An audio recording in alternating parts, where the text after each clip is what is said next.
Bonjour tout le monde, le cours d'aujourd'hui s'intitule l'articulation du genou. Je commence d'abord par le plan de cette étude qui comporte les chapitres suivants. D'abord nous avons une introduction, après on va voir les surfaces articulaires, ensuite les moyens du lien, après l'anatomie fonctionnelle et on finira par les applications pratiques. Je commence par l'introduction. L'articulation du genou correspond à la plus grosse articulation de notre corps. D'ailleurs, elle constitue l'articulation portante du reste du corps. C'est l'articulation intermédiaire du membre pelvien ou bien inférieur, située entre l'articulation de la hanche en haut et l'articulation de la cheville ou bien l'articulation talocrurale en bas. L'articulation du genou unit trois pièces osseuses représentées par le fémur, le tibia et la patella ou bien la rotule. Sur une radiographie standard de profil de l'articulation du genou, je peux voir en haut l'extrémité distale du fémur, en bas l'extrémité proximale du tibia et en haut et en avant la patella ou bien la rotule. Le genou est une articulation synoviale ou bien diarthrose, donc c'est une articulation mobile. Cette articulation est composée de deux articulations.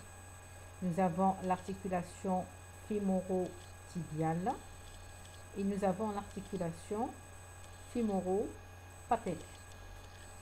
L'articulation fémoro-tibiale est de type condylienne ou bien ellipsoïde. Elle fait intervenir les condyles fémoraux. L'articulation fémoro-patellaire, c'est une articulation de type trochléenne ou bien gingive. Cette articulation fait intervenir la trochlée fémorale. L'articulation du genou est une articulation de flexion-extension. Donc c'est le mouvement le plus important. C'est une articulation à la fois stable et mobile. Le genou est une articulation très sollicitée dans la vie courante et dans le sport. Je passe maintenant à l'étude des surfaces articulaires du genou. Les surfaces articulaires de l'articulation du genou sont représentées par des surfaces articulaires qui sont présentes au niveau de l'extrémité distale du fémur, par des surfaces articulaires qui sont présentes au niveau de l'extrémité proximale du tibia, par des surfaces articulaires qui sont présentes sur la face postérieure de la patella et enfin par ce qu'on appelle les ménisques articulaires qui se disposent entre les surfaces articulaires du fémur et les surfaces articulaires du tibia. Je commence d'abord par l'extrémité distale du fémur. Ce schéma correspond à une vue inférieure de l'extrémité distale du fémur. Donc cette extrémité porte en avant la surface patellaire, qui correspond à la trochlée fémorale. En arrière, cette extrémité distale porte des surfaces articulaires condylaires, latérales et médiales. Je commence par la première surface articulaire de l'extrémité distale du fémur qui correspond à la surface patellaire. Sur une vue antérieure du genou, voici la surface patellaire du fémur qui est colorée en bleu. Elle est revêtue par un cartilage articulaire de type hyalin. Cette surface patellaire est située sur la face antérieure de l'épiphyse ou bien de l'extrémité distale du fémur. La surface patellaire s'articule avec la face postérieure de la patella ou bien de la rotule. Voilà. Ici, la patella est transparente, laissant apparaître derrière elle la trochlée fémorale ou bien la surface patellaire du fémur. La surface patellaire en agrandissement, voilà. Elle présente à décrire deux versants. Et voilà.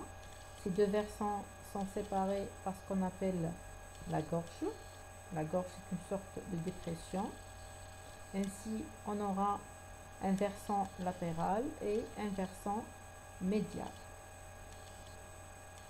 Remarquez bien comment le versant latéral semble plus large et plus saillant que le versant médial. La surface patellaire du fémur se continue en bas et en arrière avec les surfaces articulaires des deux condyles fémoraux. Après la surface patellaire du fémur, nous avons les surfaces articulaires condylaires latérales et médiales. Voici les surfaces articulaires condylaires, médiales et latérales sur une vue postérieure du genou. Donc ces surfaces sont au nombre de deux. L'un est médial, l'autre est latéral. Et ces deux surfaces condylaires s'articulent avec les surfaces articulaires du tibia. Ce schéma correspond à une vue postéro-latérale de l'extrémité distale du fémur. Ça c'est l'avant, ça c'est l'arrière. Regardez bien, chaque surface condylaire présente à décrire deux faces. Nous avons une face postérieure et une face inférieure. Les deux faces, inférieure et postérieure, sont en continuité l'une avec l'autre pour former une sorte de coupe. On remarque que le condyle médial est plus saillant que le condyle latéral. Les deux surfaces articulaires condylaires sont séparées en arrière par une fosse, c'est la fosse intercondylaire. Après l'extrémité distale du fémur, je passe à l'extrémité proximale du tibia. Ce schéma correspond à une vue postérieure de l'extrémité ou bien de l'épiphyse proximale du tibia. Cette partie est appelée le plateau tibial. Le plateau tibial porte les deux surfaces articulaires tibiales supérieures qui sont colorées en bleu et qui sont recouvertes par un cartilage articulaire de type hyaline. Les surfaces articulaires tibiales supérieures sont au nombre de deux. L'une est latérale, l'autre est médiale. Donc, ces deux surfaces articulaires sont situées sur la face supérieure des condyles tibiaux. Voici les condyles tibiaux. Nous avons un condyle médial et un condyle latéral. Ce schéma correspond à une vue supérieure du plateau tibial. Sur cette vue, je peux voir les deux surfaces articulaires tibiales supérieures qui sont toujours colorées en bleu. Remarquez bien comment la surface articulaire tibiale latérale semble plus large que la surface articulaire tibiale médiale. Elle est de forme presque arrondie et elle est presque plane. Par contre, la surface articulaire médiale a une forme presque ovale et elle est légèrement concave. Les deux surfaces articulaires tibiales supérieures sont séparées par un espace. Au niveau de cet espace, plus exactement au milieu, on trouve deux éminences qu'on appelle les tubercules intercondylaires du tibia. Ces deux tubercules intercondylaires du tibia vont diviser cet espace en deux champs. Un champ antérieur situé en avant des tubercules et un champ postérieur situé en arrière. Le champ antérieur correspond à l'aire intercondylaire antérieure. Le champ postérieur correspond à l'aire intercondylaire postérieure. Après les surfaces articulaires du fémur et les surfaces articulaires du tibia, je passe maintenant à l'étude des surfaces articulaires de la patelle. Ce schéma correspond à une vue postérieure de la patelle. Sur cette face postérieure, on trouve la surface articulaire fémorale. La surface articulaire fémorale donc, est située au niveau de la face postérieure de la patella et elle va répondre aux deux versants de la surface patellaire du fémur ou bien de la trochlée fémorale. Remarquez bien le champ qu'elle occupe, la surface articulaire par rapport à la face postérieure de la patella. La surface articulaire fémorale occupe presque les 3/4 supérieurs de la face postérieure de la patella. La surface articulaire fémorale de la patella semble divisée par une crête mousse verticale en deux champs ou bien en deux facettes concaves. On remarque une facette latérale et une facette médiale. La facette médiale présente une petite dépression supéro-médiale. Cette dépression va entrer en contact avec le condyle médial du fémur en cas de flexion extrême de la jambe. C'est le même principe au niveau du coude, entre le biseau radial et la zone tonneuse. Les dernières surfaces articulaires de l'articulation du genou correspondent aux ménisques articulaires. Voici les ménisques articulaires sur une vue antérieure de l'articulation du genou. Les voilà sur une vue supérieure du plateau tibial. Les ménisques articulaires correspondent à des fibrocartilages semi-lunaires ou bien en forme de croissant. Ils sont au nombre de deux. L'un est latéral, l'autre est médial.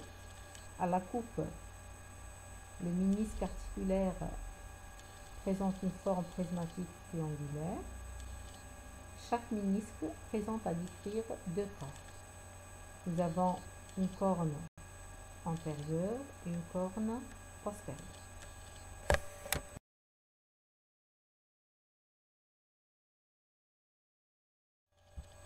Ce schéma correspond à une vue supérieure du plateau tibial. Sur ce schéma, les ménisques sont colorés en violet. Et voilà. Voici le ménisque latéral ou bien externe. Voici le ménisque médial ou bien interne.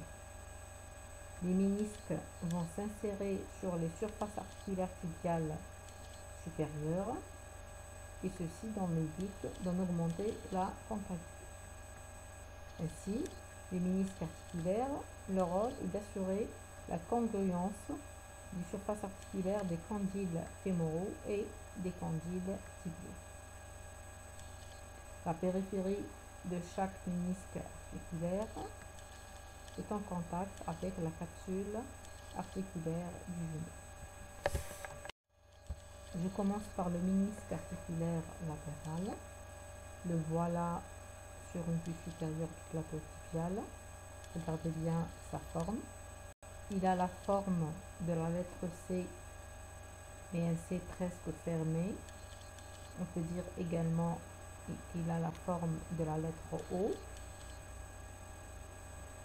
La corne antérieure de ce ménisque est fixée sur l'aire intercondylaire antérieure et ceci par un ligament qu'on appelle le ligament méniscal antéro-latéral.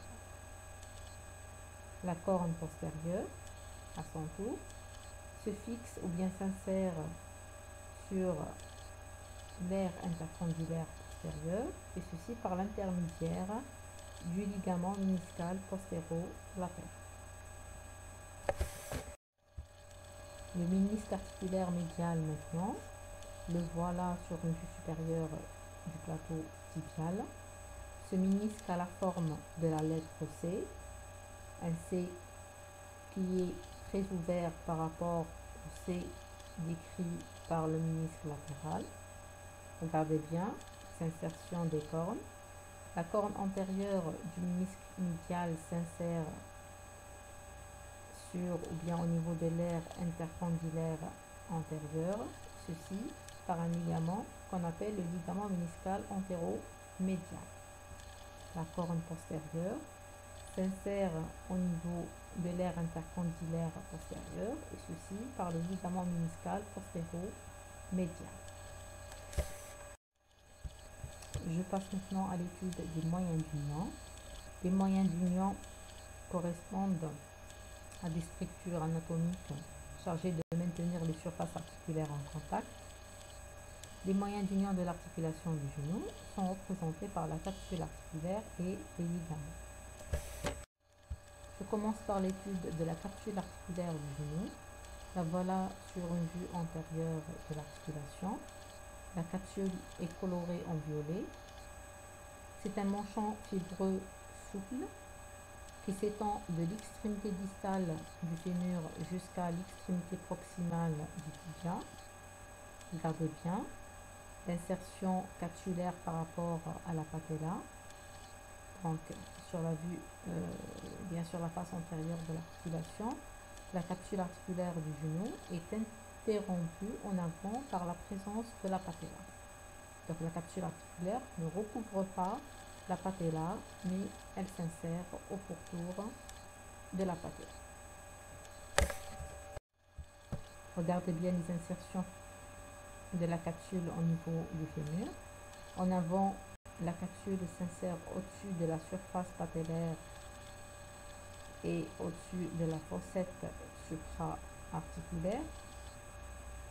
En arrière, la capsule s'insère au-dessus des condyles. Elle se perd dans la fosse intercondylaire.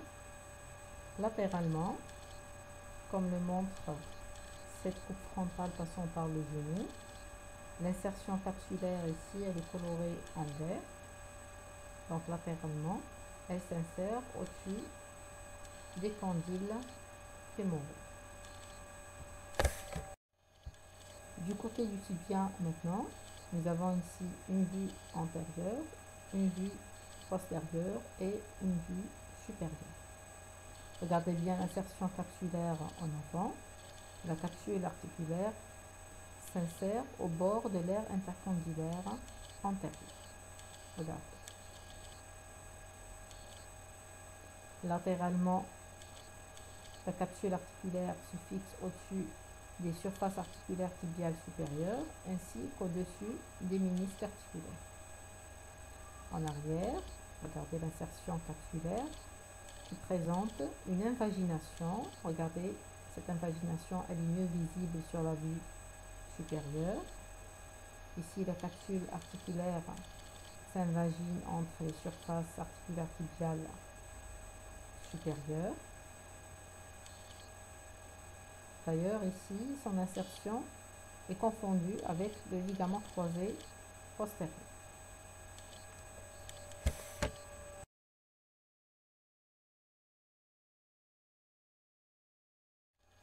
Au niveau de la patella maintenant, la capsule articulaire s'insère au pourtour de la patella, mais elle reste toujours à distance du cartilage articulaire qui recouvre les surfaces articulaires fémorales de la patella. Maintenant, une particularité que présente la capsule articulaire du genou.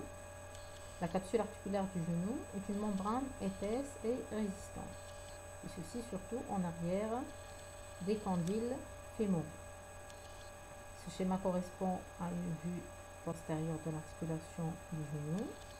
Ceci correspond aux ligaments qui forment le plan fibreux postérieur de l'articulation.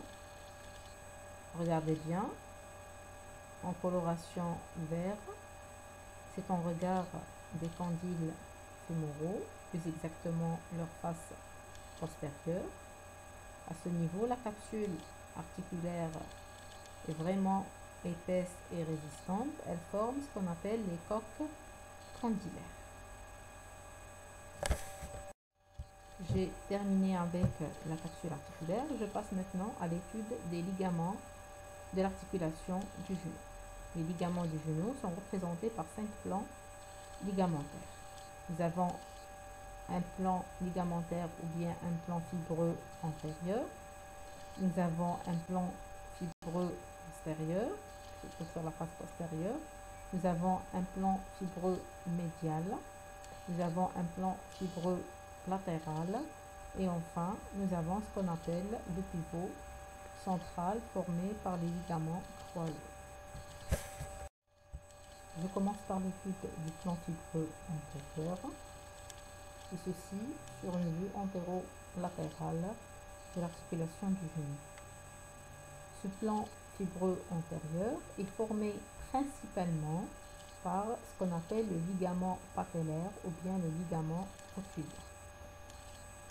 Accessoirement, ce plan fibreux antérieur se forme par des fibres superficielles qui viennent du tendon terminal du muscle quadriceps, ainsi que par des formations aponeurotiques qu'on appelle les rétinaculums patellaires, dont on a deux. L'un est latéral, l'autre est médial.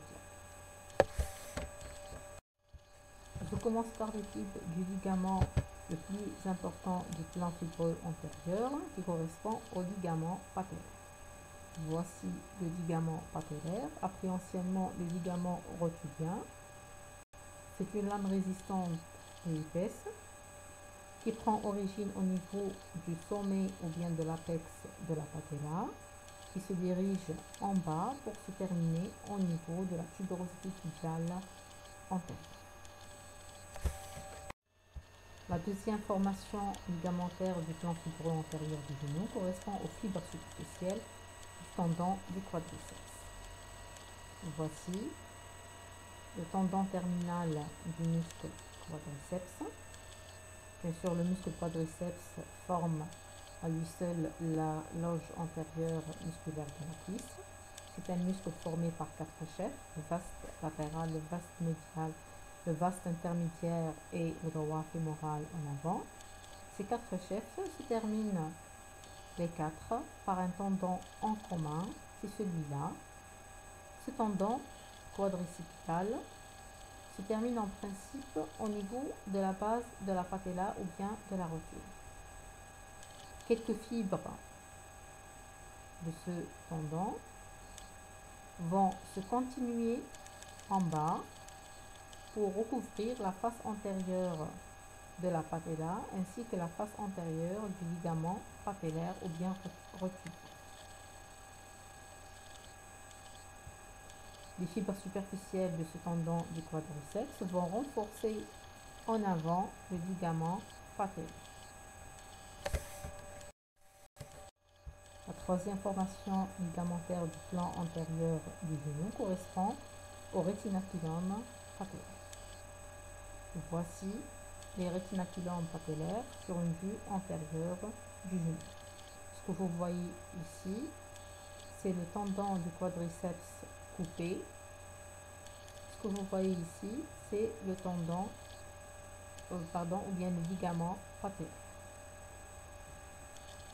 Regardez bien, les rétinaculums patellaires correspondent à deux extensions aponeurotiques. Voilà. Nous avons un rétinaculum patellaire latéral et un rétinaculum patellaire médial. Ces deux rétinaculums patellaires se détachent des bords latéraux du tendon terminal du quadriceps et des bords latéraux de la patella. Leur rôle est de renforcer la capsule articulaire qui est colorée en mauve sur ce schéma. Ce schéma correspond à une vue antéro-latérale de l'articulation du genou. Voici le rétinaculum patellaire latéral. Remarquez bien, chaque rétinaculum patellaire se forme par trois faisceaux. Nous avons un faisceau transversal, nous avons un faisceau oblique et nous avons un faisceau presque vertical. Le faisceau transversal se fixe au niveau de l'épicondyle fémoral correspondant, soit l'épicondyle latéral, soit l'épicondyle médial. Le faisceau oblique se perd sur la capsule articulaire qui est colorée en violet. Enfin, le faisceau vertical s'insère sur la tuberosité du tibia. J'ai terminé avec le plan fibreux antérieur du genou. Je passe maintenant à l'étude du plan fibreux postérieur. Voici le plan fibreux postérieur sur le vue postérieur de l'articulation. Ce plan fibreux postérieur correspond à l'ensemble d'éléments fibreux qui renforcent en arrière les coques condyliennes qui sont des épaississements de la capsule articulaire en regard des condyles fémoraux. Ce plan postérieur est formé par deux ligaments. Nous avons le ligament poplité oblique et nous avons le ligament poplité arqué. Tout ça, c'est le ligament poplité arqué. Je commence par le ligament poplité oblique. Voilà sur une vue postérieure de l'articulation. Ce ligament poplité oblique se détache du bord latéral du tendon du muscle semi-membraneux. Ce muscle est l'un des trois muscles qui forment la loge musculaire postérieure de la cuisse. Ce sont des muscles ischio-jambiers. Ce muscle semi-membraneux se termine par trois tendons. Nous avons un tendon réfléchi, nous avons un tendon vertical direct et nous avons un tendon récurrent qui forme le ligament poplité oblique. Regardez bien, ce ligament poplité oblique se dirige obliquement, comme son nom l'indique, en haut et latéralement, pour se terminer au niveau de la coque condylaire latérale, pour se terminer au niveau de la fabella, qui correspond à un os sésamoïde qui se trouve en regard de la coque latérale, et se termine également sur la face postérieure avoisinante du fémur. Sur une vue postérieure de la cuisse, voici le muscle semi-membraneux. Voici ces trois tendons. Voici le tendon récurrent qui forme le ligament poplité optique.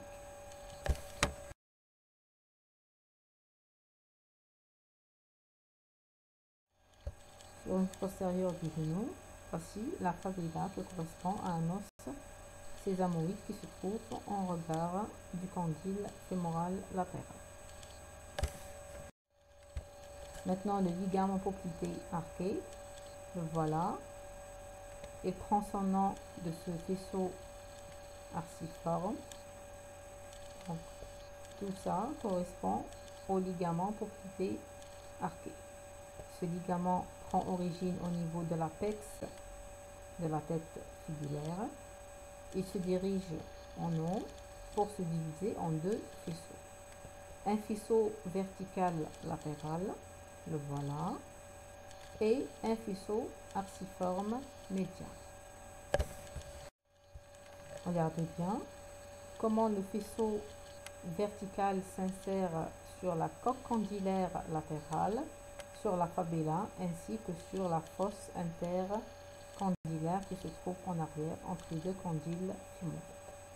Le faisceau arciforme maintenant, qui correspond au faisceau médial du ligament poplité arqué, s'insère au niveau du tibia ainsi qu'au niveau de la coque condylaire médiale.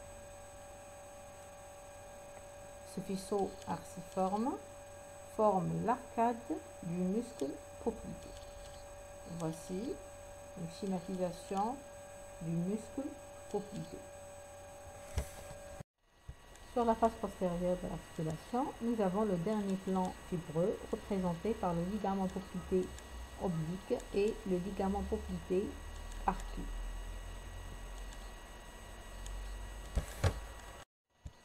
Je passe au plan fibreux médial maintenant, sur une vue médiale de l'articulation du genou. Voici le plan fibreux médial qui correspond au ligament collatéral tibial ou bien au ligament tibial tout court. Il correspond à une longue bandelette fibreuse qui mesure entre 9 et 10 cm.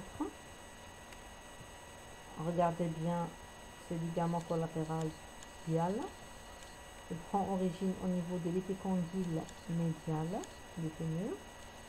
Il se porte obliquement en bas et légèrement en avant pour se terminer au niveau de la partie proximale de la face médiale du tibia.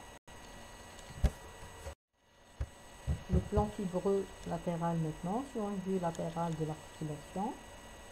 Ce plan correspond ou bien il est formé par le ligament collatéral fibulaire. C'est un cordon épais mesurant entre 5 et 6 cm de longueur. Donc ce ligament est plus court par rapport au ligament collatéral tibial. Le ligament collatéral tibulaire prend origine au niveau de l'épicondyle latéral du fémur et se porte obliquement en bas et légèrement en arrière pour se terminer au niveau du versant antérolatéral de la tête tibiale. J'arrive maintenant au dernier plan ligamentaire de l'articulation du genou, correspond au pivot central. C'est quoi le pivot central? Le pivot central est formé par les ligaments croisés.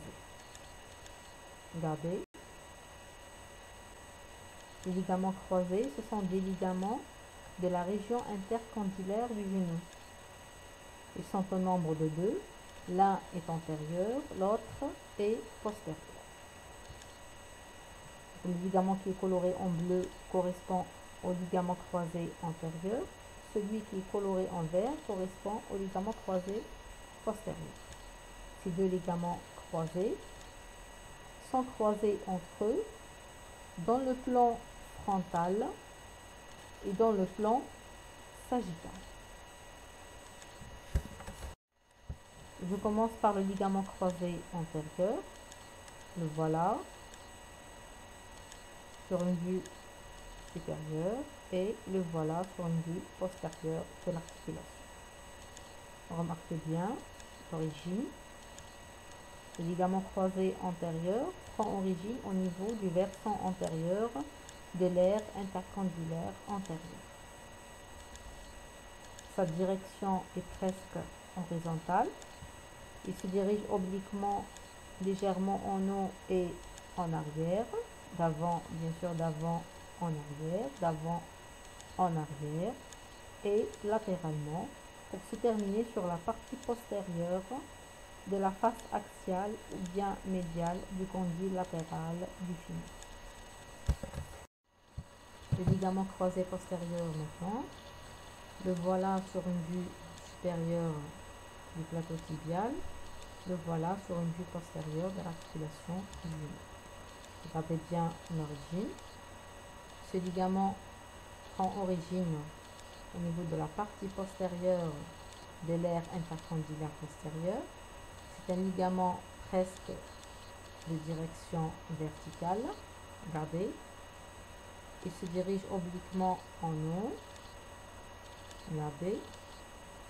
Et médianement pour se terminer sur la partie antérieure de la face axiale et médiale du condyle médial du fémur. Les ligaments croisés assurent la stabilité antéro-postérieure du genou. Le ligament croisé antérieur empêche le déplacement antérieur du tibia. Le ligament croisé postérieur empêche le déplacement postérieur ou bien en arrière du tibia. J'ai terminé avec les ligaments du genou. Je récapitule. Les ligaments du genou forment 5 plans ligamentaires. Bien 5 plans fibreux. Nous avons un plan fibreux antérieur formé essentiellement par le ligament patellaire ou bien rotulien. Nous avons le plan fibreux latéral formé par le ligament collatéral fibulaire. Nous avons le plan fibreux médial formé par le ligament collatéral tibial. Nous avons le pivot central formé par les deux ligaments croisés antérieurs et postérieurs. Sur la face postérieure de l'articulation, nous avons le dernier plan fibreux représenté par le ligament poplité oblique et le ligament poplité arqué.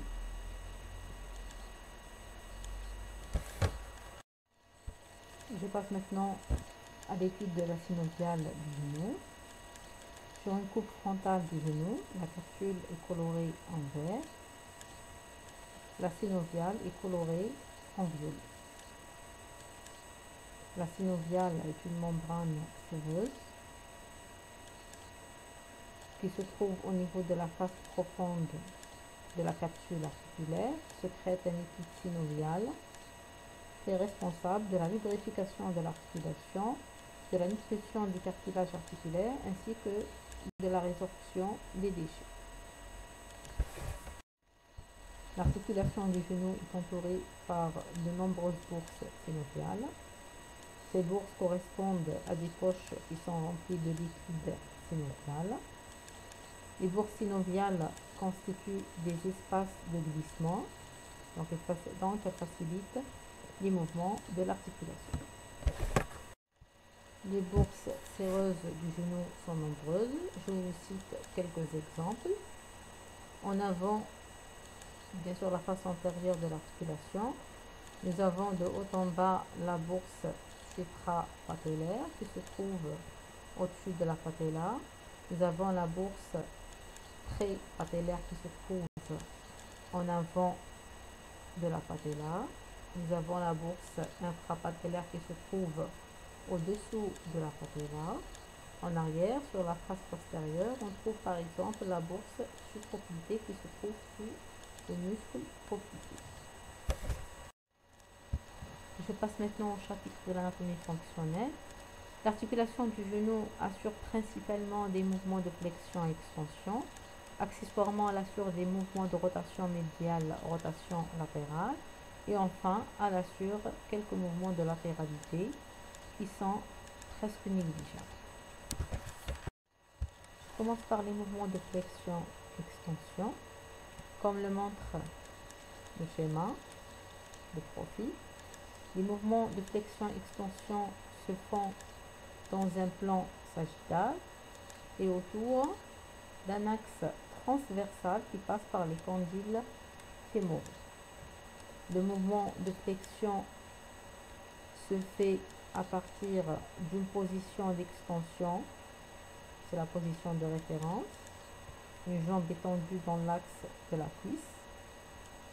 La flexion consiste à ramener la face postérieure de la jambe contre la face postérieure de la cuisse. Lorsque la hanche est en extension, l'amplitude de la flexion varie entre 120 et 130 degrés. Avec une hanche en flexion préalable, la flexion, son amplitude mesure environ 140 degrés. L'extension du genou, c'est le mouvement qui se fait en sens inverse de la flexion. Ce mouvement consiste à faire éloigner la face postérieure de la jambe de la face postérieure de la cuisse. Son amplitude varie entre 0 et 5 degrés. Je passe maintenant au mouvement de rotation médiale, rotation latérale. Regardez bien le schéma. La rotation de la jambe se fait dans le plan transversal et autour d'un axe vertical qui passe par les tubercules intercondylaires du tibia. En extension, l'amplitude de ces mouvements est nulle. Avec une jambe fléchie à 90 degrés, la rotation latérale consiste à porter le pied en dehors, peut atteindre jusqu'à 40 degrés. Et la rotation médiale qui consiste à porter le pied en dedans peut atteindre jusqu'à 30 degrés. Maintenant, les mouvements de latéralité, c'est-à-dire les mouvements d'abduction et d'adduction. Au niveau du genou, les mouvements de latéralité Ce sont des mouvements passifs. Lorsqu'ils existent, nécessitent une intervention extérieure. Donc leur amplitude est très faible. Je termine cette étude par quelques applications pratiques. L'articulation du genou peut être explorée par la radiographie standard. Elle peut être explorée par l'arthro-scanner, par l'arthro-IRM et enfin par l'arthro-synthèse.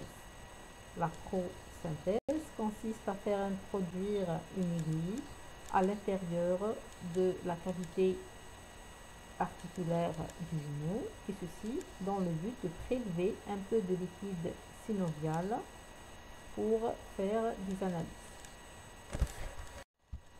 Actuellement, l'articulation du genou est souvent abordée par l'arthroscopie. L'arthroscopie consiste à faire introduire un instrument doté d'un objectif dans un but chirurgical. L'articulation du genou est souvent le siège d'affections dégénératives. Ces affections dégénératives forment ce qu'on appelle la gonarthrose, c'est-à-dire l'arthrose du genou. C'est quoi l'arthrose du genou? L'arthrose du genou consiste à la destruction du cartilage articulaire, donc surface articulaire. Avec le temps, les surfaces donc articulaires disparaissent et les pièces osseuses vont être en contact direct. Les traumatismes des genoux peuvent provoquer des entorses, des luxations, voire même des lésions méniscales. L'entorse est définie par une élongation ou bien une déchirure des ligaments articulaires. Une entorse sévère est souvent secondaire à une lésion au niveau des ligaments croisés antérieurs. Ça se voit souvent chez les footballeurs. Le ligament croisé antérieur joue un rôle primordial dans la stabilité antérieure du genou. La lésion méniscale la plus fréquente au niveau du genou est celle du ménisque médial. Ça se voit surtout chez les sportifs, en particulier chez les footballeurs. Il faut savoir que la lésion méniscale retentit généralement sur les ligaments croisés, provoquant leur déchirure. La lésion des ligaments croisés est recherchée par un test qu'on appelle le tiroir antérieur ou bien le tiroir postérieur selon le ligament lésé, comme le montre le schéma numéro 1. La lésion du ligament croisé antérieur est cherchée par le tiroir antérieur qui correspond au déplacement du tibia en avant du fémur. La lésion du ligament croisé postérieur est cherchée par le tiroir postérieur qui correspond au déplacement postérieur du tibia par rapport à l'axe du fémur. Les lésions des ligaments collatéraux, soit le tibial, soit le fibulaire, est recherchée par le test de bâillement. Le test de bâillement, nous avons un test de bâillement interne ou bien médial, un test de bâillement externe ou bien latéral.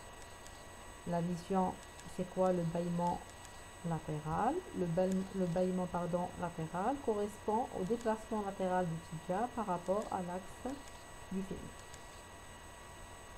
Donc ce bâillement latéral est secondaire à la lésion du ligament collatéral fibulaire. Le bâillement interne ou bien médial correspond au déplacement médial du tibia par rapport à l'axe du fémur. Ceci est dû à la lésion du ligament tibial ou bien collatéral tibial. Donc j'ai terminé mon cours. Je vous souhaite un bon apprentissage.